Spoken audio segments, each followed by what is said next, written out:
Half in the bag. I don't know shit about fuck.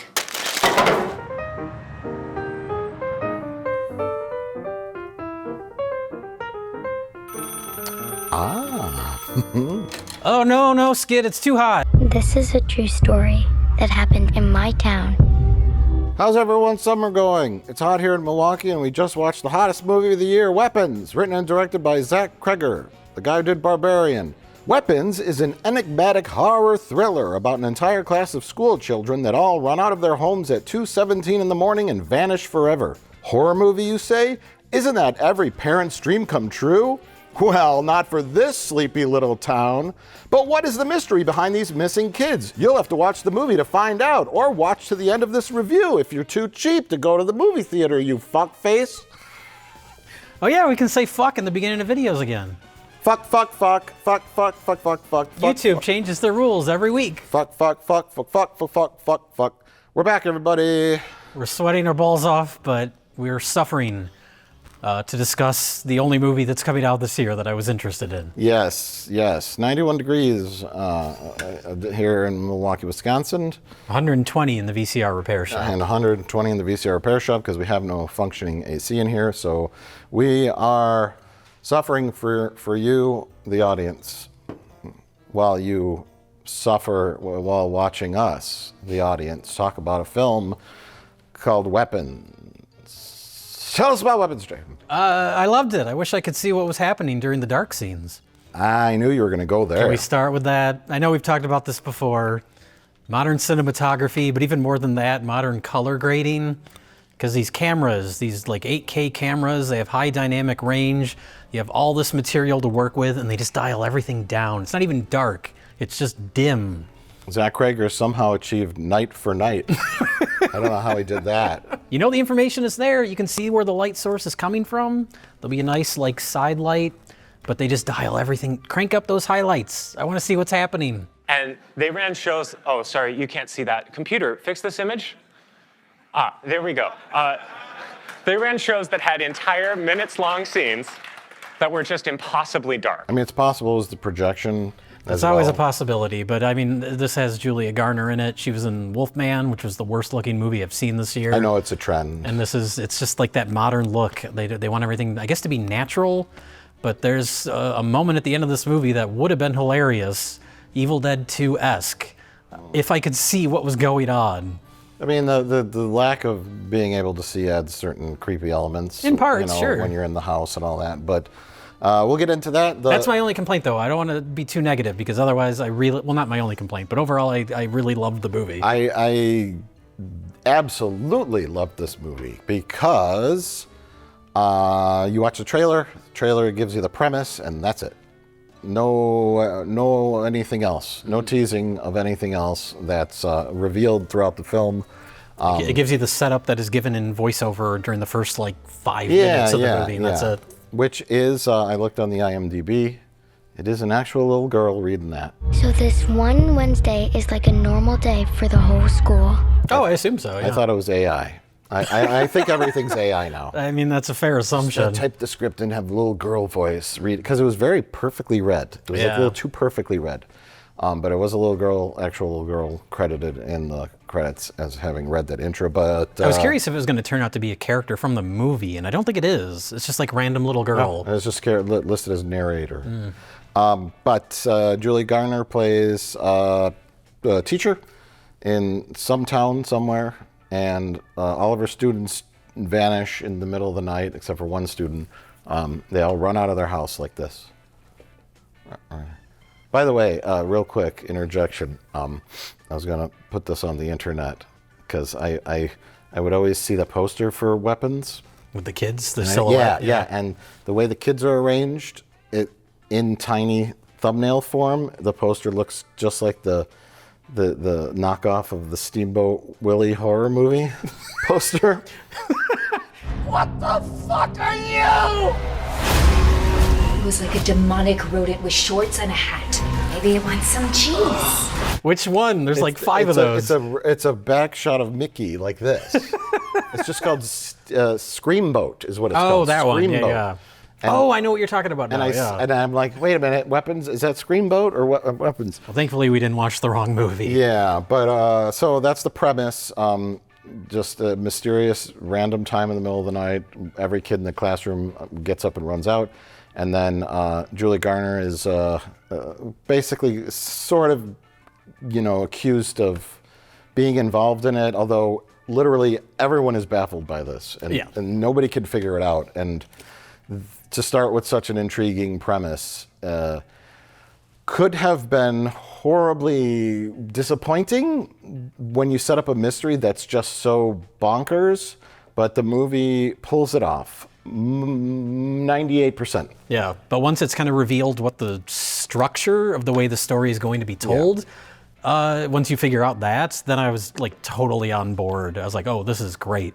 Oh yeah, well it's done like Rashomon style with the 5 characters. I always find it interesting when you have all these great actors in a movie like this, and they've all done giant paycheck movies. It's like one for them, one for me kind of thing. And we got Thanos and Silver Surfer in this movie. Thanos, Silver Surfer, Wong. Oh yeah, Han Solo.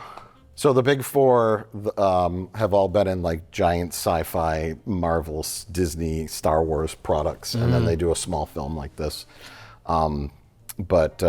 Yeah, when Wong was fighting Thanos in the gas station parking lot, I've always wanted to see that. Silver Surfer ran to the liquor aisle. That was amazing. Oh, characters, Rashomon style. You set it up at different point of views are bouncing around. The same kind of day or 2 days that we just keep seeing from different points of view. Yeah. Which I didn't know going into the movie that was going to be the case. No idea either. I thought we were basically going to be following Julia Garner, and it would be her unraveling this mystery. So the minute something crazy happens with her, then we hard cut and we reset. Yeah. And I was like, all right, I am on board. Yeah, and you see the different perspectives. And it's interesting because to me, people say this movie was a roller coaster ride. And it was exactly that, because it goes... It's very slow to start. Then it goes... And then there's a little kind of like...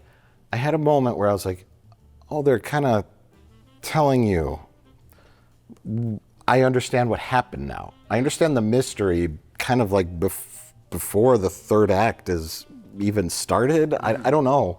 But instead of it being a reveal at the end, it gives you that information earlier and then kind of explains how it came about. And it kind of makes it doubly satisfying. So then wows you in the end. And then wows you in the end.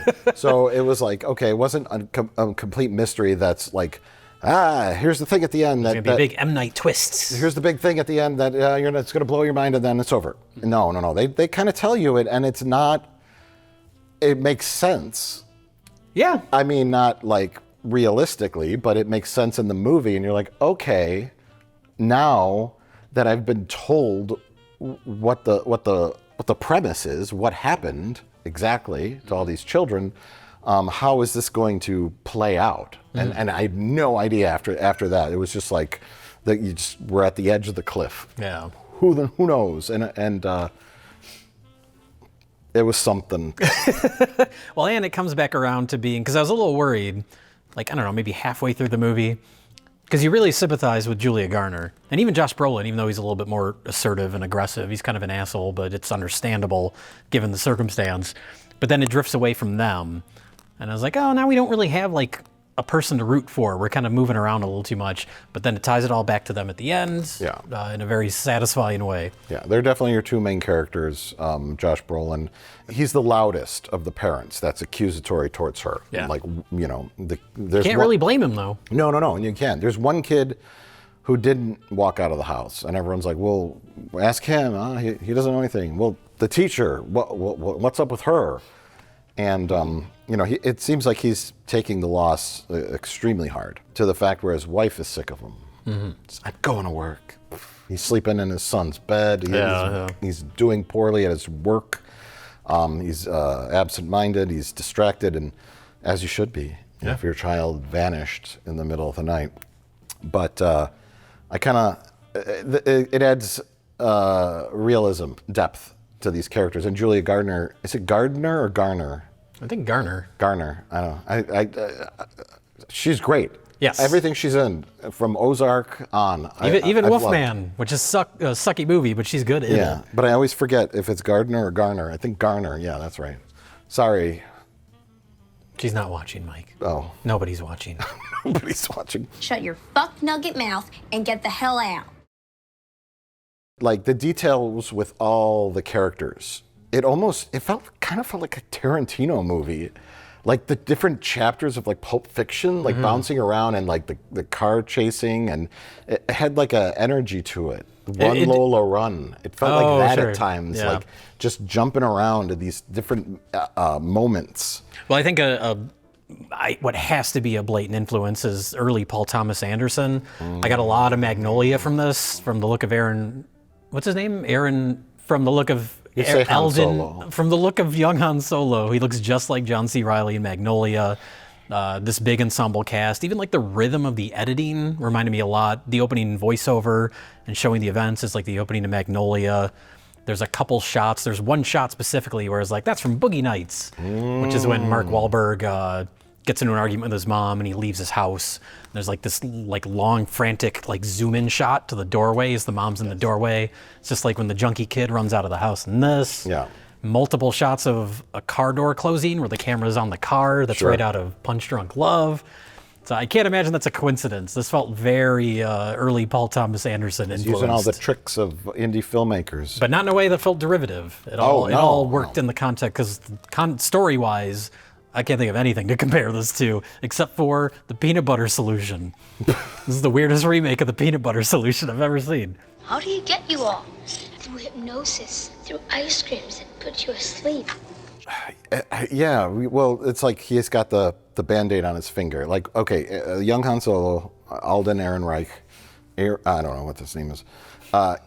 He goes on a date with Julia Gardner, and she's like, she's not, she's sympathetic, of course, because she's just a school teacher who just wants to teach kids, but at the same time, she's like a real person has flaws. She's like an alcoholic, and she likes to sleep around, apparently.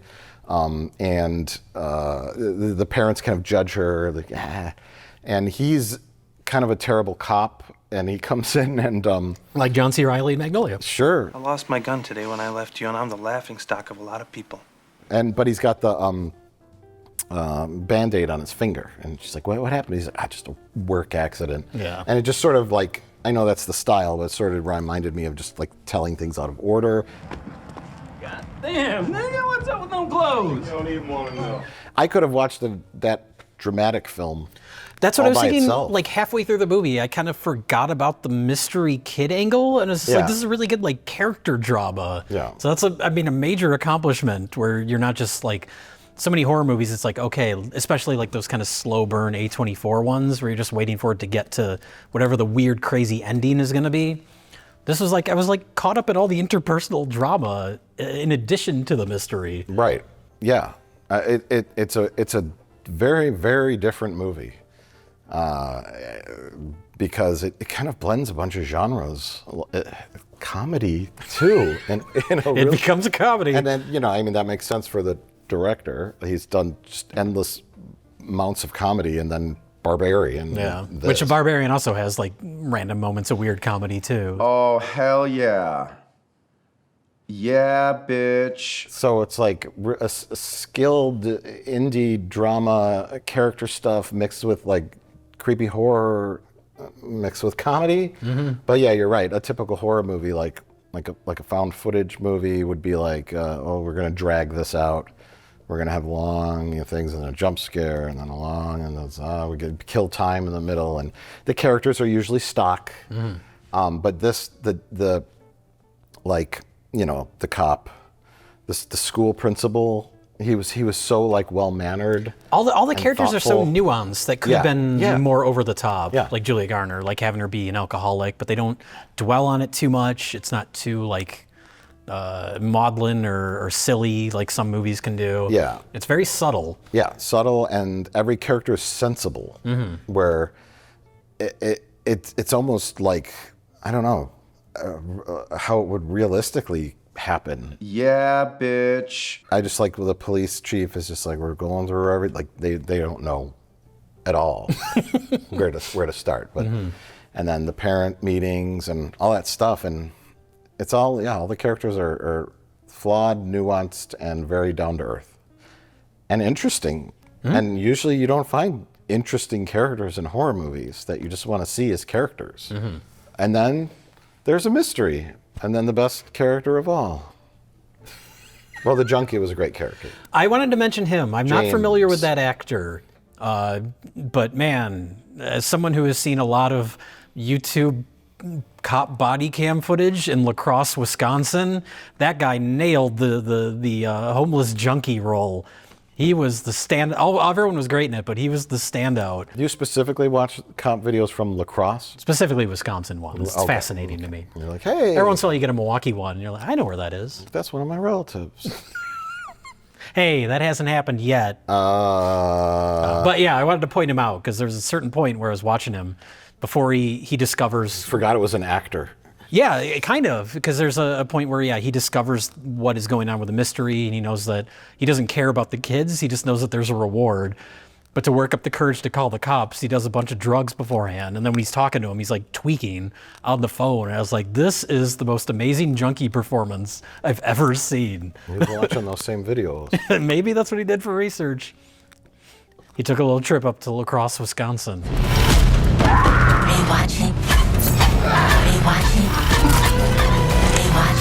I guess my only other technical comment was, and I think, I mean, obviously it was intentional. The volume in the theater was quite low. That was a problem with the projection, yeah. Yeah, but it was a very quiet movie in general.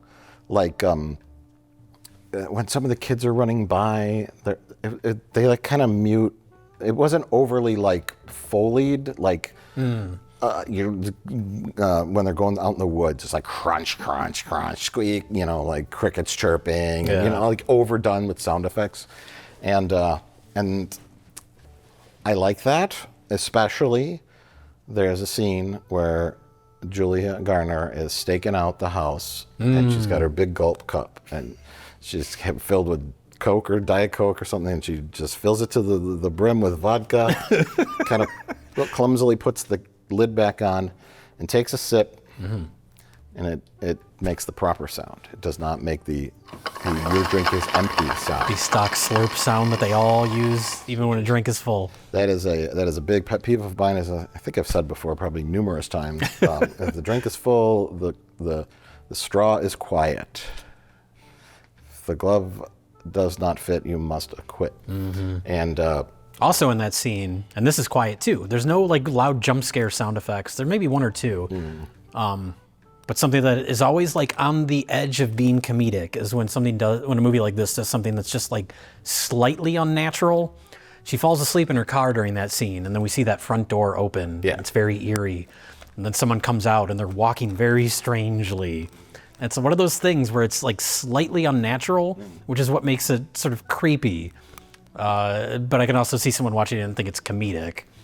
There's always that chance when you have something that's like unnatural but kind of grounded. It's not like there's another Conjuring movie coming out. It's not like one of those. I was shocked to see that. I was like, they're still doing those? horror's moved away from demons and found footage, and it's moved into harming children. Yeah, this has been a bad year for kids between this and Bring Her Back. Can we just do a quick review of Bring Her Back? Sure, Bring sure. Her Back was an outstandingly made film. Sally Hawkins' performance, exceptional. Great looking movie. Very well done, but crossed a few lines. Crossed the line for me. I'm okay with that. Yeah. I mean, not in terms, like, not that I like endorse like murdering children or anything, but in the context of a horror movie that feels dangerous, because so many horror movies don't, especially when it comes to children. Yeah. So to see something that was really like pushing the limits in a way that to me didn't feel exploitative. It was done tastefully. Yeah. As It was an tastefully as you interesting could. story. It was, yeah. It was similar in nature, in a way. But yeah. I mean, they'll never make a slasher movie. Day Camp Massacre, they're never going to do that. Where they kill a bunch of kids. Yeah, like that grotesque. I mean, maybe someone will. Donald Farmer might. I don't know. Sure. In the context of the story that Bring Her Back was telling, Yeah. it was appropriate. But you know, you got the boy was 17. He had his younger sister, adopted sister, I think, and she was blind. And they're being like they're in like a foster system and just being like life of abuse. And then they get this creepy lady adopts them, and and I mean that little boy biting down on the knife. I mean, it was some stuff that was like exceptionally well done, just kind of hard to watch. Oh, sure. And it didn't sit right with me. I was just distracted by how much Sally Hawkins looked like Frau Farbissina. Nah.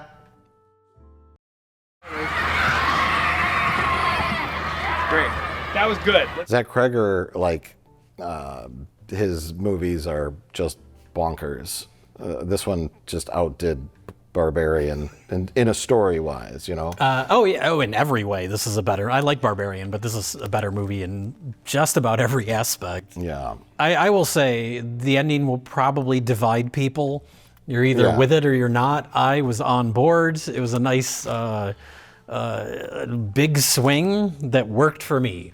Oh, it's a very satisfying ending. Yes. We'll just leave it like that. Okay. And it's a 80-20 split, because I looked at the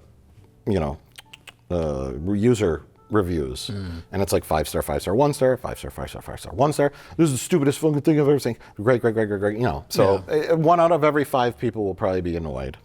I don't know why. I think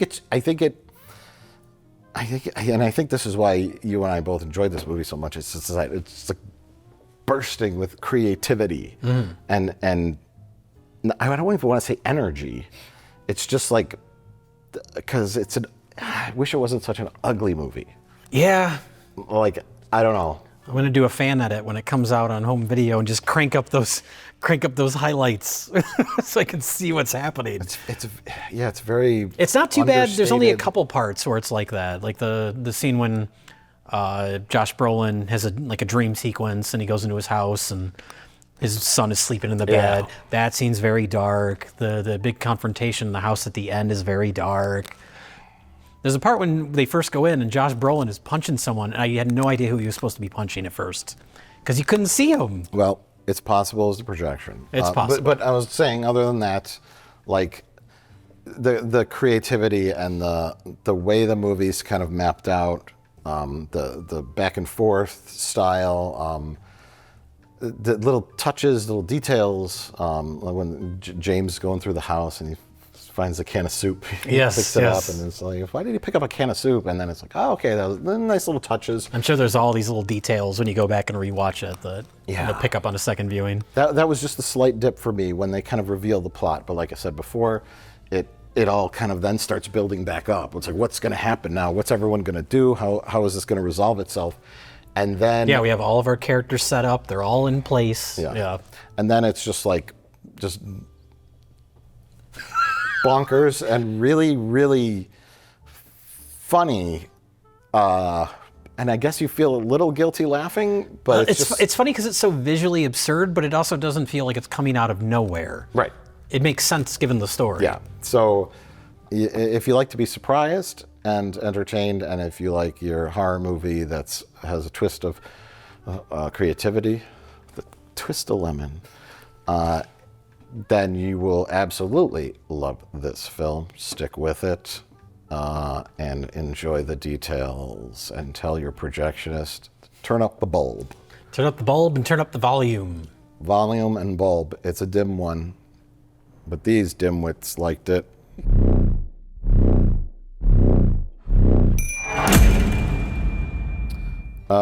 Why didn't we review Fantastic Four? Did we watch that? No. I mean, yes, we did. It was pretty okay. It was a nice change of pace for a Marvel film. Ultimately, it's about family, and that's what's important. It is about family. Apparently, it's a huge flop. Not a huge flop, but it's underperforming. At $497 million, it's underperforming. Yeah. Well, that's what happens when you spend $300 million to make the film and advertise it. Did they spend that much? I don't know. I mean, including advertising, I'm sure it's well over $300 million. That's why these movies, like Weapons, these kind of lower budget horror films, that's why they're always successful. Keep those budgets low. I have some bad news for you. What is that? It might break your heart. Is Zach Kreger directing Fantastic Four 2? No, but his next film is Resident Evil. Oh, no. I know, I saw it. Don't do it, Zach. Don't do it. Can you still get out of it? Can you still get out of it? If there's anything we can do to help you get out of it, let us know. We know some good lawyers in Milwaukee entertainment attorneys. Yeah. That could maybe get you out of that contract.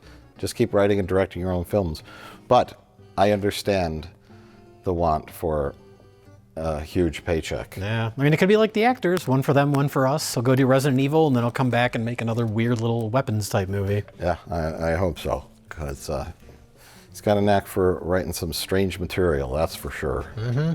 That actually has some theme. This isn't as overt as like Barbarian, which is so clearly about like women and abuse of women. This movie has themes, but it's much more subdued. The only theme is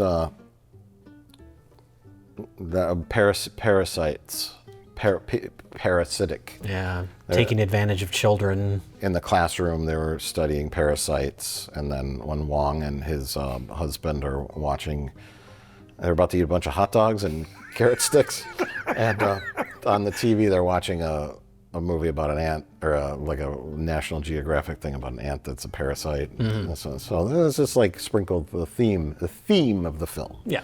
Is sprinkled throughout, taking advantage of others. In a way that is much more subtle than Barbarian was. Super subtle. Yeah.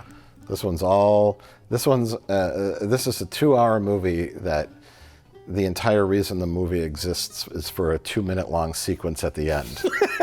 That's the most satisfying payoff of any movie I've ever seen.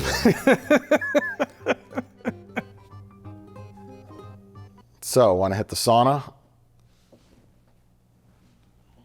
Why are we sitting in the VCR shop if it's so hot? You want to go hang out at Kmart? They got the AC on. My friend told me about it on the local bulletin board. Oh, they're advertising the defunct Kmart? The Kmart, it's still, yeah, the Kmart's still there. It's cleared out. Well, of course. The power's on and the AC's running. Oh, okay. My buddy posted a note on the community bulletin board at the grocery store. It said, anyone need AC? Head over to the Kmart. Back door's open. So he's in there with he's got a bunch of cans of beer and some ice in like a kiddie pool. And he's chilling like a villain. Now, are you sure when it said the back door is open that he's not using a euphemism? Oh, it might have been like a posting for gay sex. Can you look up Kmart on Urban Dictionary? I'm almost afraid to. He wants to give you that blue light special. It's worth the risk.